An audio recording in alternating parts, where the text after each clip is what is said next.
Where leaders go, learning follows. Harvard Business School Executive Education offers more than 60 in-person and virtual programs.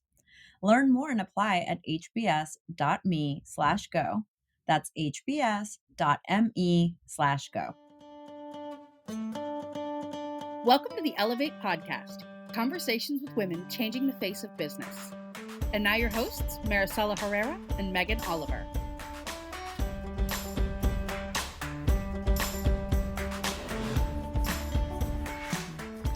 Hey everyone, welcome to the Ellevate podcast. I'm Maricella Herrera. I'm the CEO of Ellevate Network, and I am here with the spectacular, now 30-year-old Megan Oliver. The spectacular. That's very if you ever read it's giving me if you ever read Spider-Man comics, you'll find that Spider-Man comics there's always an adjective. It's like amazing Spider-Man number 12, spectacular Spider-Man number 4. And so it got to the point where like literally anytime it's just the regular Spider-Man one, people will call it adjectiveless Spider-Man number 8. And so like when you were like the spectacular Megan Oliver, I was like, I'm Spider-Man. Spider-Man. You know that in some places in Spanish, in Spain actually, so in Spanish, Spider-Man is hombre araña, right? Like literal Spider-Man. And that's how we call them in many places in Latin America. But in Spain, they call him Spiderman. So they just don't translate. They just pronounce it in Spanish. I guess that works. Fun fact of the day. Yeah. It kind of makes it sound like he's like a speedster, like the Flash, like Spider-Man. Spiderman. Yeah, I'm not a fan of Spiderman. I'd rather say hombre araña. Yeah, it's more fun. It sounds prettier anyway. It's a mouthful, but yeah. Anyway, what's been going on? So as I mentioned last week, I recently got back from my trip to Lake Placid, where I got naturally a whole bunch of books because I can't stop buying books. And so I got a ton of, part of the reason I justified it was because they had a ton of like Winter Olympian biographies and autobiographies that are not really carried elsewhere because they know a lot of tourists are there for the Olympics. But I also picked up a book that I'm pretty sure I'm going to have to send you, that I've been reading and I'm already like halfway through, which is called American Murder Houses. Ooh.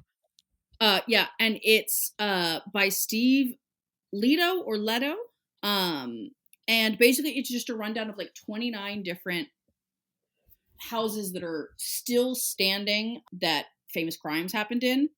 And kind of what happened to them over time, because some of them became like a museum to it. Like the Lizzie Borden house is now like a bed and breakfast and you can go see Lizzie Borden house, whereas some of them are like just privately owned houses. The one thing I kind of wish, he does have the addresses in there, which he says he's like, I literally only had to Google this because it's all public record. But like he is very big about saying, if these are privately owned, please do not bother.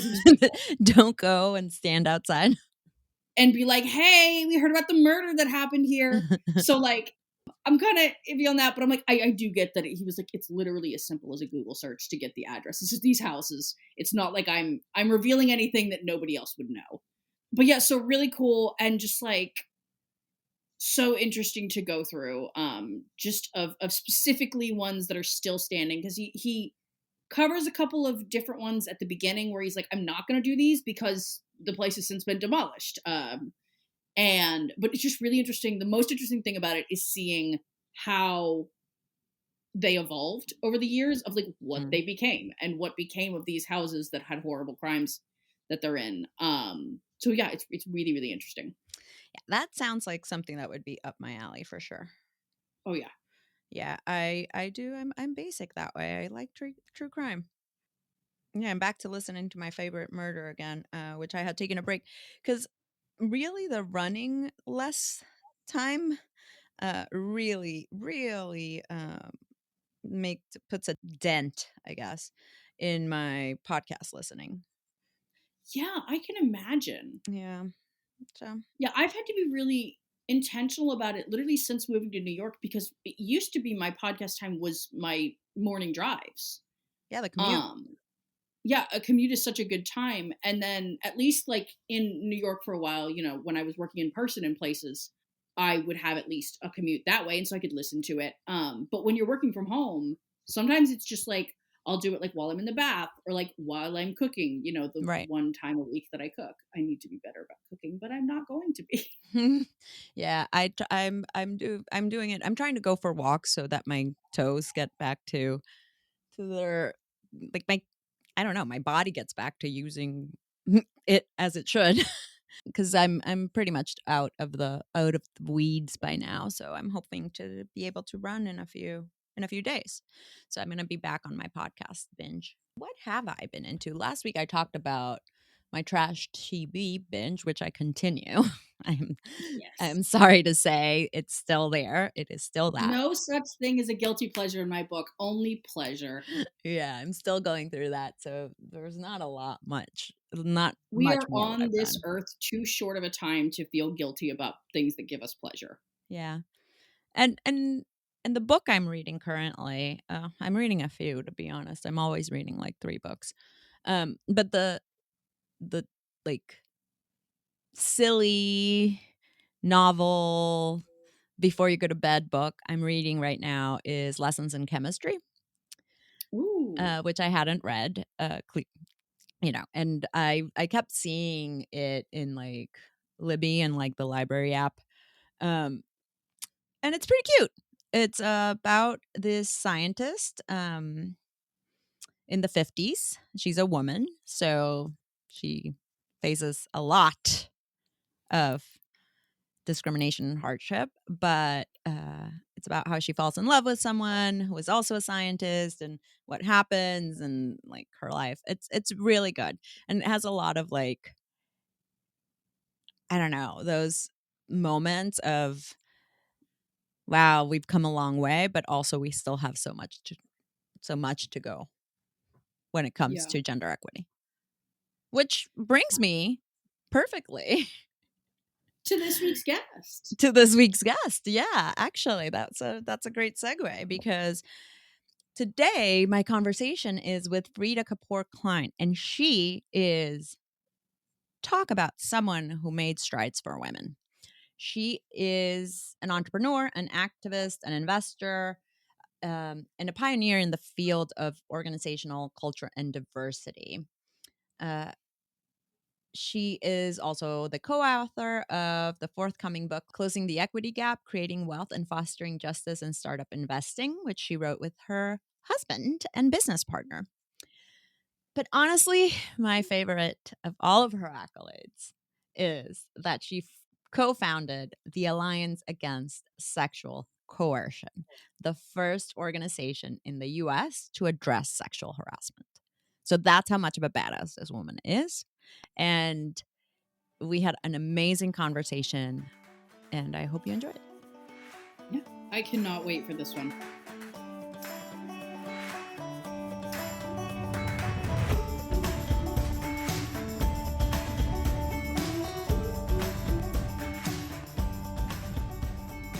Frida, thank you so much for being here. It's an absolute delight. I am so honored, really. And I'm not just saying this. I am so honored to have the chance to talk to you.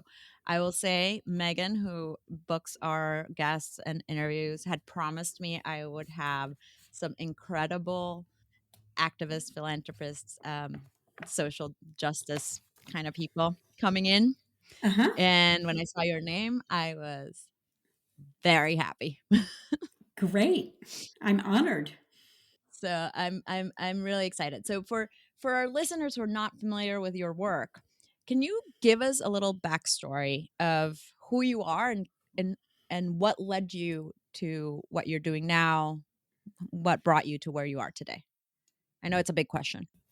That is a big question. It's a great question. So, first of all, I'm old, and so my backstory is long, so I'll try to be pretty brief here. Um, I have always been a social justice activist.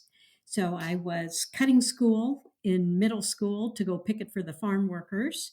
I co founded the first group on sexual harassment in the United States in 1976, probably before some of your ardent listeners were even born. And I've had sort of what I see as an unbroken commitment to issues of social and racial justice. And that has taken me through the nonprofit and the for profit and the investing worlds with some great adventures. Tell me a little bit about the different, so I mean, you're talking about social justice. What do you think made you want to go there, even as you were a young kid picketing for farm workers? Well, I have always felt that none of us are free until all of us are free. And so I've always thought that one of the things that's sadly lacking too often in the US is a big sense of empathy. And for us to be a Mm, little bit humble and to remember that unless we are a member of a Native American tribe, we are all immigrants to this country. mhm. And some people are willing immigrants, and some of people were brought here enslaved. And I think we need to really think about how do we get to build this country together in a way that honors and exposes many terrible things about our past, but what were some of the good founding principles that we can continue to leverage today? How do you think, I agree with you on empathy, and I think it's also a muscle, empathy. We can become more empathetic. Leaders, that's a big part of how we should be presenting. Um, how do we develop that empathy? Well, I think your characterization of empathy as a muscle is fabulous because what that says is we can get stronger and stronger and we can develop it in different ways and we can do that individually and we can do that as women from different backgrounds doing that in a group class of exercising our empathy muscles. So I think it requires being true to some principles. I think every now and then we should stop and ask if I take this step as a leader, if I put this practice into place, if I make this move, if I make this acquisition, if I make this investment, who benefits and does someone suffer from it? Or is there a way to achieve what I'm trying to achieve in more of a win win framework? And for me, spending a lot of my time as an investor, uh, I we invest in what we consider to be gap closing tech startups. And by that, we Mhm. mean the core business has to close a gap of access or opportunity or outcome for low income communities and or communities of color. So we're not just looking at, gee, was the founder a woman or was the founder a woman of color or is this product for women? We are looking at which women and we're looking at who benefits if this company becomes successful and does it widen gaps between haves and have nots, or does it close those gaps? So, one of the ways that we can develop this empathy muscle is to always ask ourselves those questions. Who benefits if I make the following decision? And have I inadvertently left someone behind? I love that. And I love that you have those very specific questions. And I do want to go into your venture capital background and funding and the type of companies that you fund, because to me, this is a big way in which we can make a difference. But I want to go back to 1976 first. Okay, the So time you machine. mentioned a time machine. That's what I strive for. Um, we you mentioned, you created the first group against sexual harassment. Correct me if I'm wrong, the Alliance Against Sexual Coercion. Exactly right. And tell me, I mean, to me, being in this space now in 2023, seeing things go backwards in many ways, I cannot imagine how hard it must have been to create something like this in 1976. So I would love to hear your experience when starting it. Well, thank you. And thank you for that display of empathy. That's a great modeling. It was indeed difficult because sexual harassment, especially in the workplace, was a joke back then. Mm, You were unlucky if you had a boss who chased you around the desk. It was not seen as his problem, it was seen as your lack of luck in getting that job and getting that boss.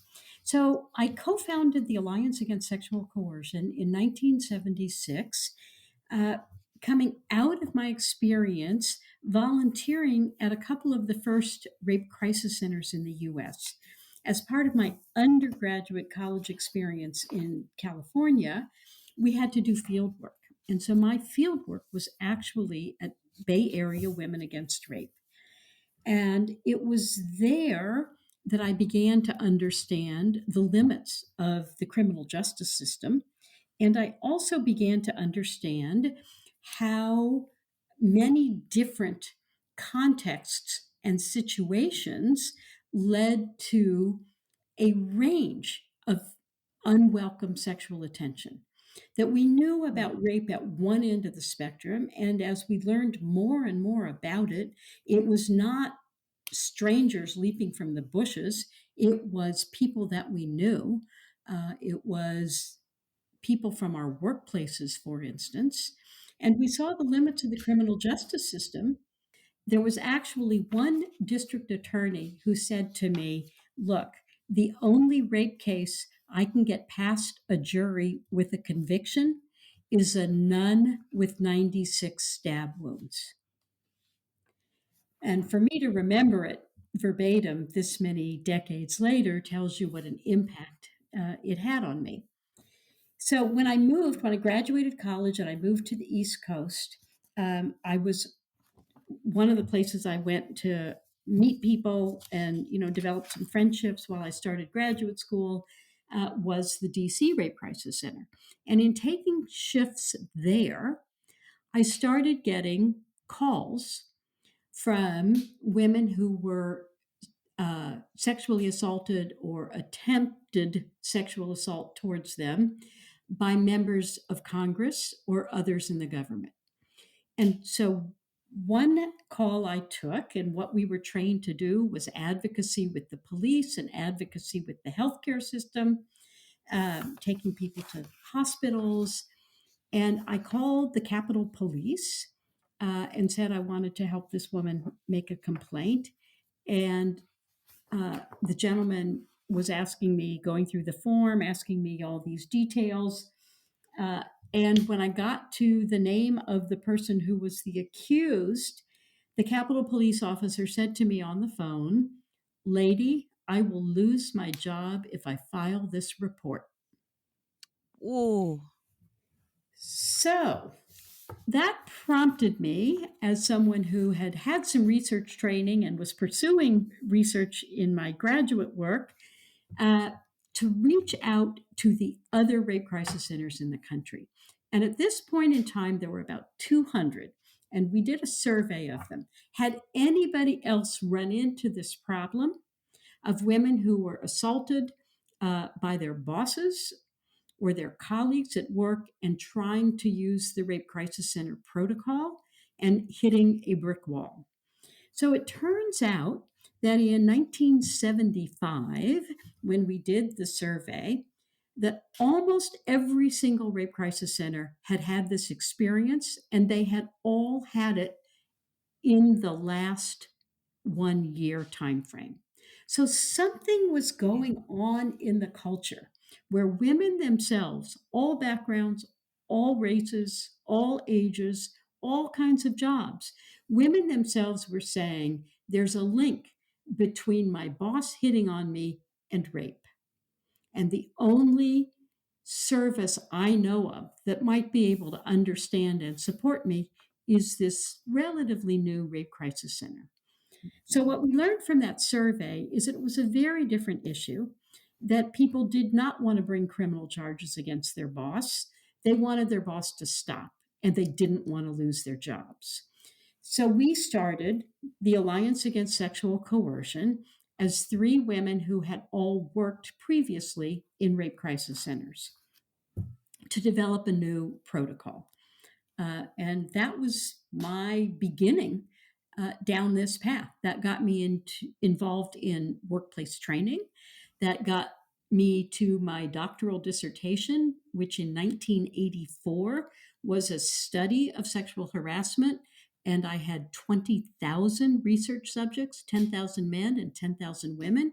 I was looking not only at what people had experienced, but I also looked at how the issue was perceived, where it was perceived similarly for men and women, where it was perceived similarly and dissimilarly between managers and employees. And so from there, it was a springboard into looking at all issues of bias and harassment and discrimination and how to create welcoming work environments, as well as how to create safe and effective complaint channels. I think that part is very key because there is a very big aspect of these. I mean, we know this happens, right? And a lot of it goes unreported. Exactly. How have you and I would say, in the last, what was it, 6 years since Me Too? Uh-huh. We've heard more about it, but it also went quiet after a while. So I don't know. Do you think it's still the case that it is so underreported? Well, I think a couple of things have happened. I do think that there is more public awareness about sexual harassment at the workplace in particular uh, over all of these decades. Um, I do think all of the barriers to reporting, that people will not be believed, that if you do come forward, you will forever be labeled a troublemaker, a complainer, a victim, and it will hurt your career. I think all of those things, all of those barriers actually do still exist. On the positive side, I do think there is more awareness. I think there are some people, especially some men, who now say, wait a second, making overtures to someone who reports to me or someone where I have power over their compensation and their livelihood, that is inappropriate. I'm not going to do that. So I do think there is a different dynamic going on, but I don't think we have come anywhere close to solving the problem. And when you Yeah, I talk agree. about hashtag Me Too, uh, I was a founding member of the Hollywood Commission with Kathy Kennedy, the CEO of Lucasfilms, Mhm. Nina Shaw, a prominent Los Angeles entertainment lawyer. And we brought in Anita Hill as the chair of the Hollywood Commission. And that was about 5.5 years ago. That's incredible. I'm just smiling talking to you because it's like, you've done so much for this area of impact, that I know I'm passionate about. So I'm just very happy to be talking to you. Well, thank you. And I think it's also important to recognize that when we talk about sexual harassment in particular, that all of the first cases were brought by Black women. Yep, I was going to And I ask you think how that you what's felt. been lost in the history of talking about this issue is the intersectionality Yep. about what the experiences of Black and Latinx and Native women have been relative to those of white and Asian women. Women of color have always been more vulnerable to sexual Hmm. harassment from members of their own racial and ethnic groups, as well as especially from white, more powerful men. But I think it's really important to understand it was Black women who stood up and spoke out in the first cases. Yeah, I thank you for saying that because I was going to ask you about the intersectionality and what you saw if that had changed now, but it's to me, but I mean, it's in this case you're saying this about Black women in sexual harassment, but we also know in many of the movements. So for transgender rights, for example, it was Black trans women, the ones that started it. It's Exactly. in it's incredible the power that some of the most, um, vulnerable communities can have, but we need to both make sure we are saying it, aware of all the work they've done to help all of us, and not letting them stand alone. Exactly. When Anita Hill came forward, and during the Anita Hill Clarence Thomas hearings, I actually was a commentator on NBC with Tom Brokaw. But everyone started wearing these buttons that said, I believe Anita. And to Mm, your point, women need to believe and support and stand up for each other. yeah. In terms of how the issue has changed, we did a survey out of the Kapor Center a few years ago on what's it like to be a female entrepreneur.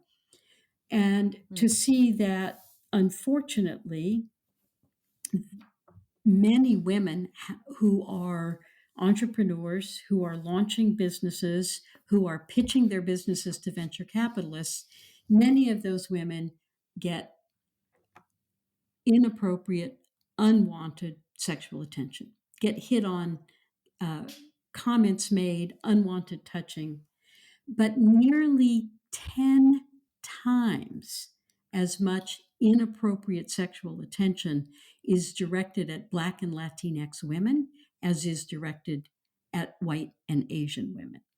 And so, what we want to do both things. We want to say all women are subject to these kinds of inappropriate behaviors, and some women who are more marginalized uh, are indeed more vulnerable. And it is our job, if we are white women, to stand up and to recognize that and to see if we can help, if we can be true allies and protect them from some of this unwanted and inappropriate attention.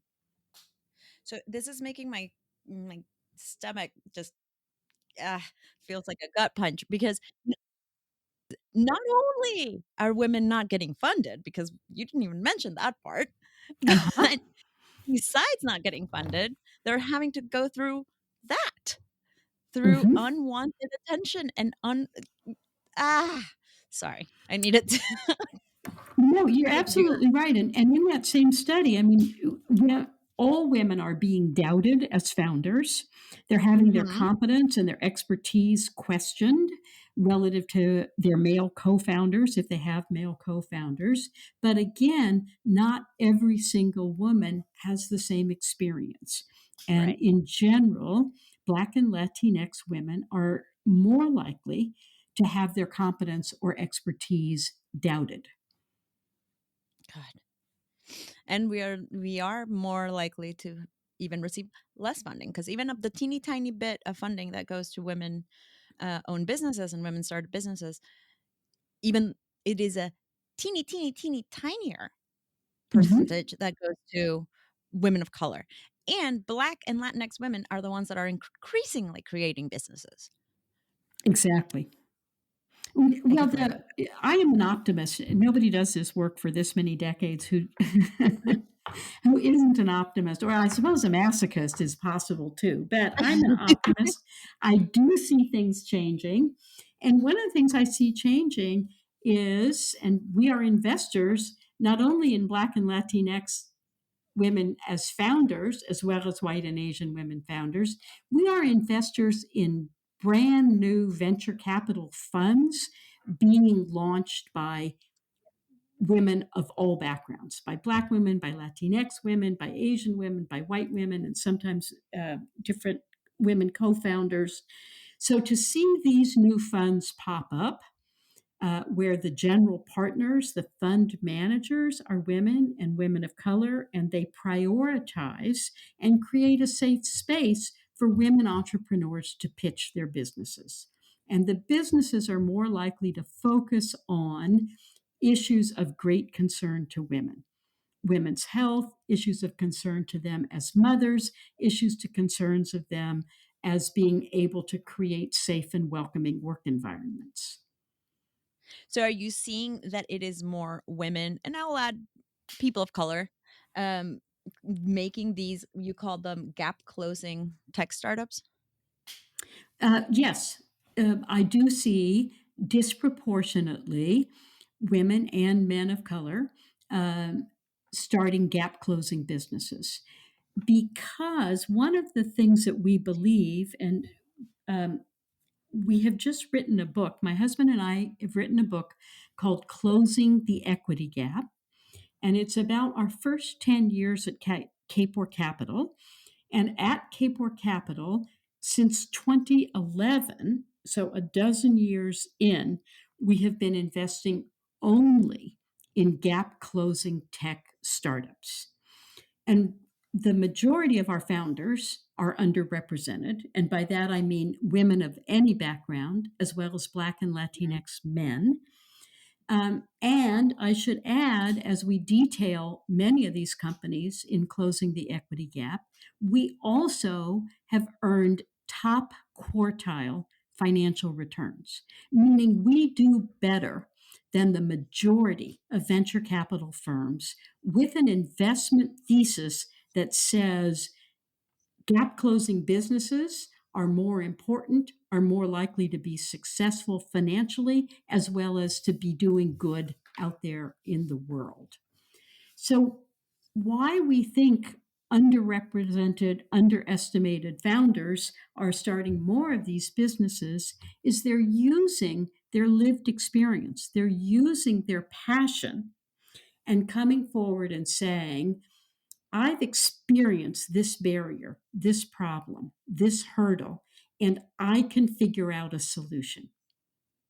So it's their lived experience that identifies the purpose of the business as well as how the solution is going to unfold and scale across the population. Yeah, I understand that. Um, and honestly, I think that's why they're so successful. Exactly. They're they're solving a problem that they had themselves. That's right. Exactly. And often entrepreneurs scratch their own itch. And Mhm. that level of passion and persistence to make sure this business succeeds, those are the best founders because they understand the depths of the problem and the harm it can cause and the desperate need for a real solution. So let me ask you something. So before we got on air, we were talking about some of your time as a consultant for large businesses. You talked a little bit about some of the volunteer work you did, then about the alliance. So you've been in the nonprofit space, you've been in the for-profit space, you've been now investing in companies. What do you think, or where do you think is what has the most impact? I know this is a very big question. Well, it's a great and very important question. I think impact can be made from any sector. I think the most powerful impact is when the sectors can collaborate on Hmm. solutions. But I do think at the end of the day, uh, the more power one has, the more ability one has to make impact and to influence how things go. And like it or not, at this point in this country, money talks loudly. Yeah. So that's why I've evolved from the nonprofit sector to the for profit sector to investing, because helping to decide which fund managers get to make their own investments, which entrepreneurs get funded and get to build their companies, that's a huge amount of power and impact. Yeah, money talks. And it's I'm I work with some nonprofits on my free time, whatever that means. I work for Ellevate, which is a B Corp, and I've always thought that it is that at the end of the day, business works for a reason, and Mhm. that's using the principles of business, which is the same when you're investing in something, you're looking for a certain ROI and using these principles, but then using them to create something better, something that's impactful for the community, is a better way to bring everything together. Couldn't agree more. I think that's absolutely right. And can you tell me about any really, really cool one that you are excited about? Well, there are so many really, really cool ones that I'm excited I'm about. sure. I'm so curious. Well, let me tell you about a couple of them. Yeah. Let me tell you about one company called Promise Pay that was started by a woman by the name of Phaedra Ellis Lampkins, a Black woman with a history as a healthcare organizer, a history leading nonprofits, and then moved into the tech startup space, working for another company and then going out on her own. Mm. So Phaedra had a pretty powerful experience as a little girl. She grew up in a low income household, and her family was eligible for free and reduced lunch. At her school, that meant standing in a separate line, and it was very humiliating. It was an early, Yeah. searing experience. And it has driven her decades later to start Promise Pay to focus on how to treat low income people with respect and dignity and to help them climb out of poverty. So, Promise Pay works with cities, it works with states, it works with utilities to help people who are behind on their bills, for instance, water bills, to come up with a payment plan that they can meet. Uh, they choose the date they pay, they choose the amount they pay. There's no fees, there's no interest. People want to pay their bills, people want to have good credit scores. And what's been surprising to the municipalities and states that she's worked with is the 95% repayment rate. So here Wow. she's created something where everybody wins.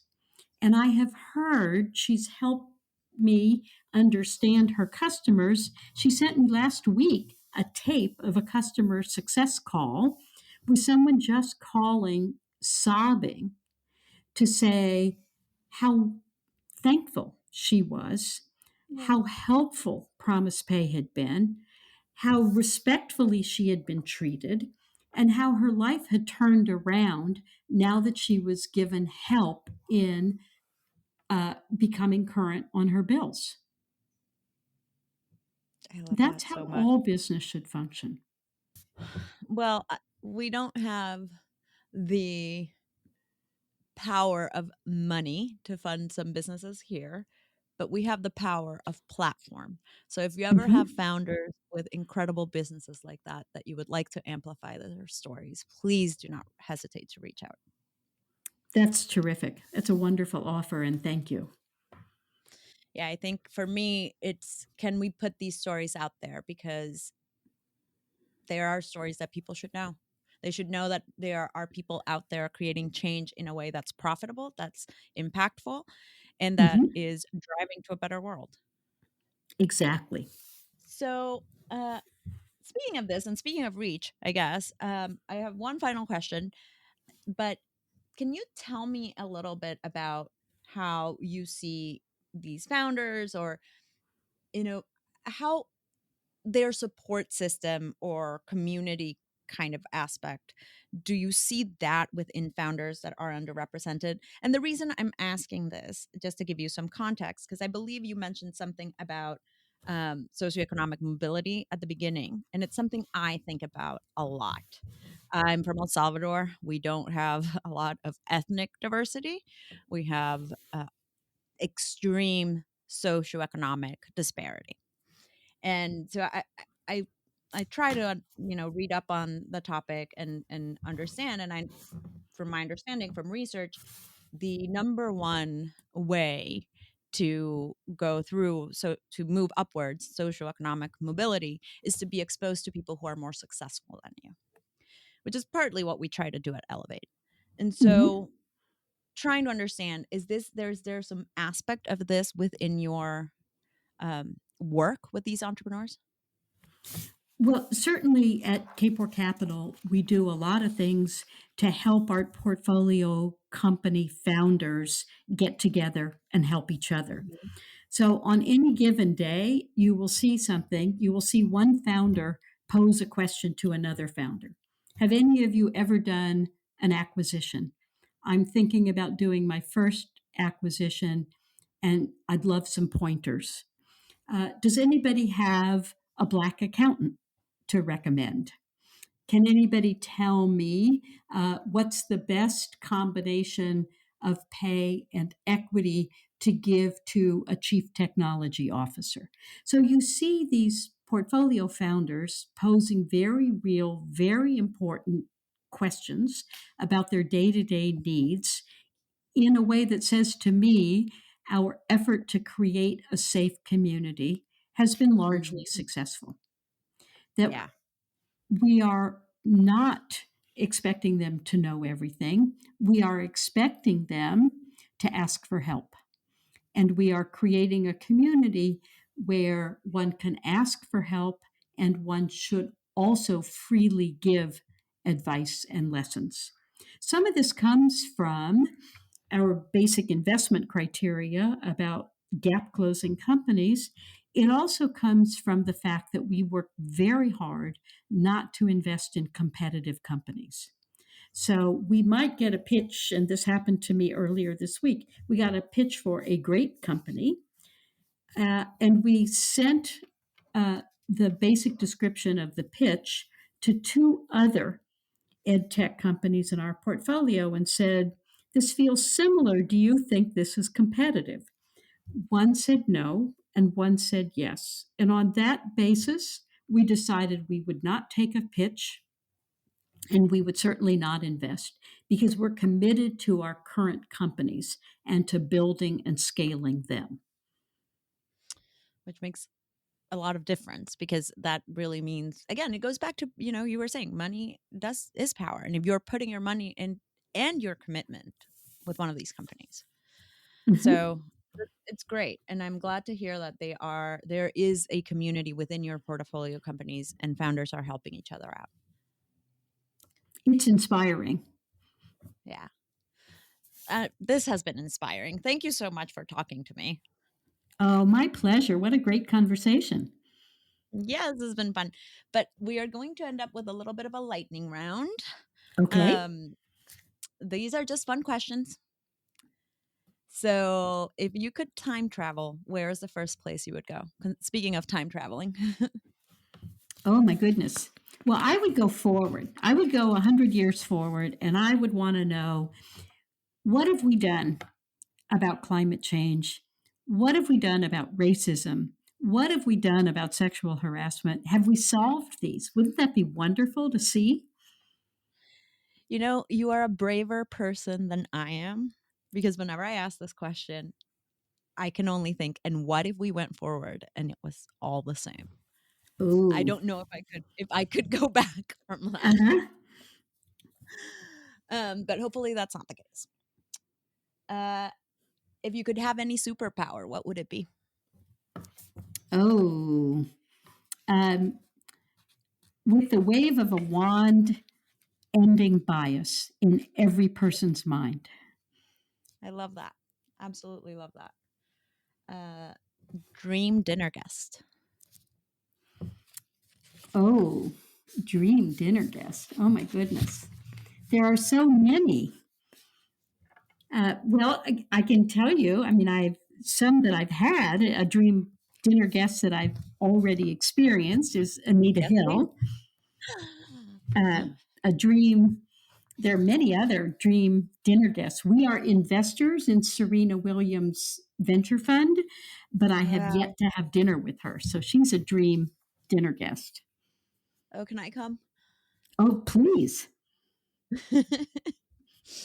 What's a skill you wish you had? Oh, more patience.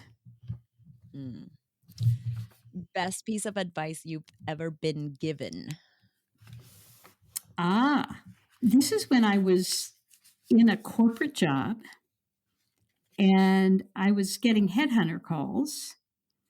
And I went actually and interviewed for a big financial services firm. And I came back and I said, I don't want that job. And I actually think I want to leave my current company. And I went to the COO and I told him the truth. He wasn't my boss, but he was a C suite member. And he said, you know what? You're in your 30s. Now's the time to leave. Take a risk. I told him I wanted to start my own business. He said, go for it. When you're older, it's much harder to leave corporate America. And if you try something and you don't like it, it's much harder to get back in. You're in your 30s, go for it because you can still come back. That's really good advice, actually. Mm-hmm. And I never did go back. I was going to ask, did you go back? It doesn't seem like it. And finally, what's one thought you'd want to leave with our listeners? Well, I think where we started, which is to build that empathy muscle, to think about the fact that we are all accidents of birth. If you had unfair advantages growing up, good for you. What have you done to extend those advantages to others? Thank you so much, Freada. This was fantastic. Well, I this was really wonderful. It's been truly an honor, and I thank you for the opportunity. No, it's been an honor for me. And the offer stands. If you have any great people whose stories people should know, please send them my Great. way.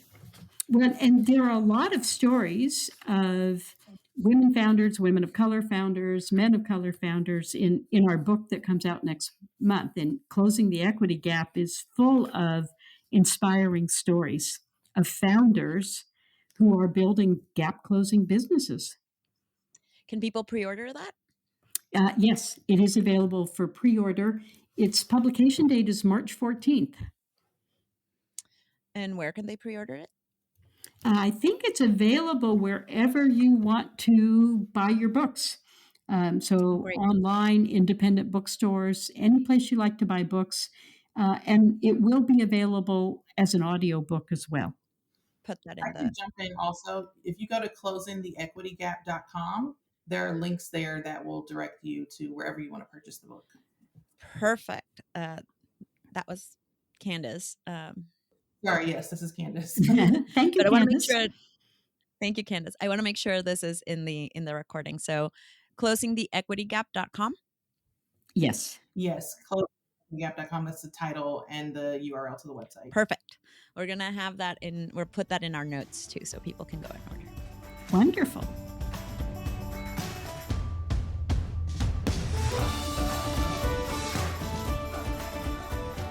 Okay, we're back. Isn't she fantastic? She's amazing. Like I said it last week when we were promoting her for this week that I got her pitch. Like her people pitched her to me and they said, we think that she would be good for the Ellevate podcast. What do you think? And I was like, yes, I think that she would be great for the Ellevate podcast. When can we get her on? Yeah. And I just sent her your way and I was like, hey, Maricella, I'm booking this person. And you were like, yeah, sounds good.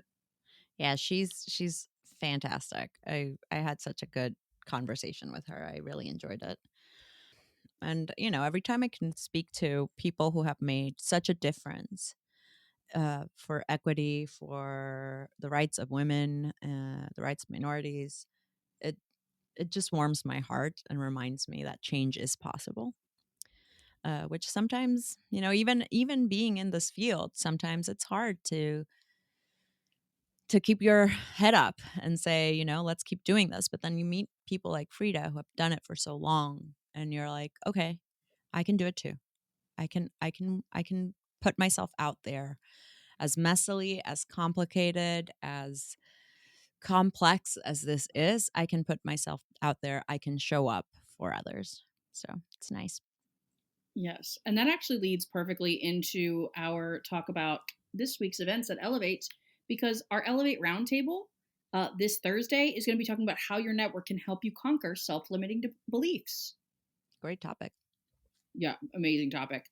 Our entrepreneurs are going to be having a virtual networking elevated session on Thursday. And then next Tuesday, our executive roundtable, which is run by you, is going to be talking about how to prevent quiet quitting. Yeah, come to the executive roundtable. I have a little confession. I am not going to be there. um, but you'll be in great hands with our team. I have a family trip to Cancun, to which I'm leaving in a couple days, and wish me the best, please. That is right. I completely forgot. Yeah, absolute wish you the best. I hope you have as great of a time as I had in Lake Placid and even more. Yeah. So also happening, our LGBTQIA community circle, which again I lead, is going to be this Wednesday.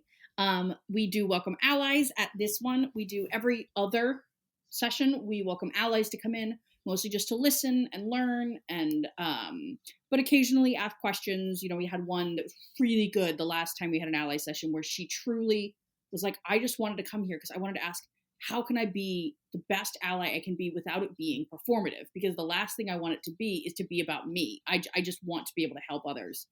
Led to a really, really good conversation with all of our people. So amazing. If you are an ally, or if you, especially if you're a member of the LGBTQ community, things are crazy out there, but feel free to come by. It is completely confidential. We will never record you.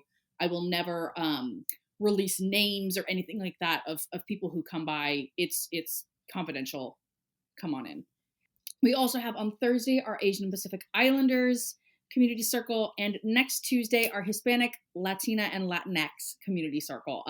I don't personally run those, so I can't speak to how amazing they are, but I do know the people who run them, and so I can pretty much say they're probably just as life changing as the LGBTQ one. I've been to the Latinx. I'm not going to be there this week or next week, unfortunately, again, because I have my family trip, but it is amazing.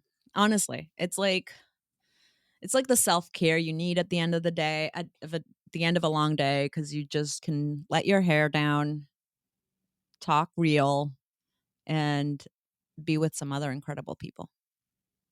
Yeah, so good. And then if you want to get your in-person networking on, the first one we got to talk about is a super, super special one we are so excited about because Maricella is going to be there. Our New York chapter, as well as the HQ team, are putting on an event about embracing equity at work, an in-person International Women's Day discussion. That is today, the day that this is being released. Please come see us there if you are in the tri-state area. It's going to be an amazing conversation. It's going to be an amazing networking room. Just amazing all around. You're not going to want to miss this one. Our NC Triangle chapter is putting on a March Mix and Mingle, a girls' night out at the Heights House Parlor, also on Wednesday. Los Angeles is putting together an in-person happy hour in Santa Monica on Thursday. San Diego is also having a happy hour on Thursday. And Atlanta is having a Wine Up networking mixer on Thursday. So if you are with like any of our chapters on Thursday, Los Angeles, San Diego, or Atlanta, feel free to get your wine and happy hour on. Yeah, and feel free to take a picture and post it on social media, and we'll be sure to like it and reshare. Yes, Tag share it, us. tag us, tag Ellevate Network, and I will happily reshare on our platforms. Our main ones that we use are LinkedIn and Instagram. We do have Twitter and Facebook, but those are the main two that like, we're really on. Lots of in-person stuff happening throughout the year. So what Megan just shared is what's happening this week. But go to our website, ellevatenetwork.com. That's Ellevate with 2 L's. And you can find all the events that are happening near you, that are happening online. So you can plan ahead. We'd love to see you either IRL or via Zoom. So join us at some of them. Yeah. And today our history makers are da-da-da-da. We're starting off with Dr. Linda G. Mills, who will become New York University's first woman president. Woot woot. Lily Kwong became the first woman of color to design the New York Botanical Gardens' iconic orchid show. Ridwana Wallace Lair became the first woman CEO of a major Muslim-led international charity. Oh, wow. That's big. Yeah. Cindy Chung became the first Asian American judge on the Third Circuit Court of Appeals. Elizabeth Lightman became the first woman to issue a severe thunderstorm watch for the National Weather Service's Storm Prediction Center. Yeah, I remember, I think you shared that on our Slack, I did. and I was I was like, how? I shared it. I think I specifically shared it in our all hands because I was having like a mental breakdown about it. I was like, if anybody wants any bittersweet news, this just happened. How is she the first? I mean, all congratulations to her. Amazing that she did this. But I'm just like, how is she the first? Yeah. How? Well, let's make sure she's not the last. Absolutely. Maritza Carrillo Gonzalez became the first woman co-president of Habanos S.A., the manufacturing and distribution arm of the Cuban cigar industry. That's also big. That's very big. Also, that's great that it was me reading that. Yes, because I do my best, but I don't have the pronunciation that you do. I'm sure you would have done just fine. But you know how I'll take the opportunity to speak in Spanish anytime I can. Oh, I know. Well, those are our history makers today. Very happy for them. Some big things. And we'll continue to celebrate every week. Yeah. Who do we have coming up next week? Well, next week, I am speaking to Leslie Wingo. She is the CEO of Sanders Wingo, an independent advertising agency founded in 1958, specializing in multicultural marketing that speaks to its audiences, not at their audiences. She is also a DEIB strategic consultant and frequent speaker on how to build an environment where diversity is normal so that everyone is able to contribute their brilliance and their view. So, this is a topic I love. We go into DEIB and what it means and what all this is and how companies can help and work and make a culture that it is inclusive. So, it's a fun talk. Hope you can listen. Yeah. Can't wait. We'll see you then. Bye.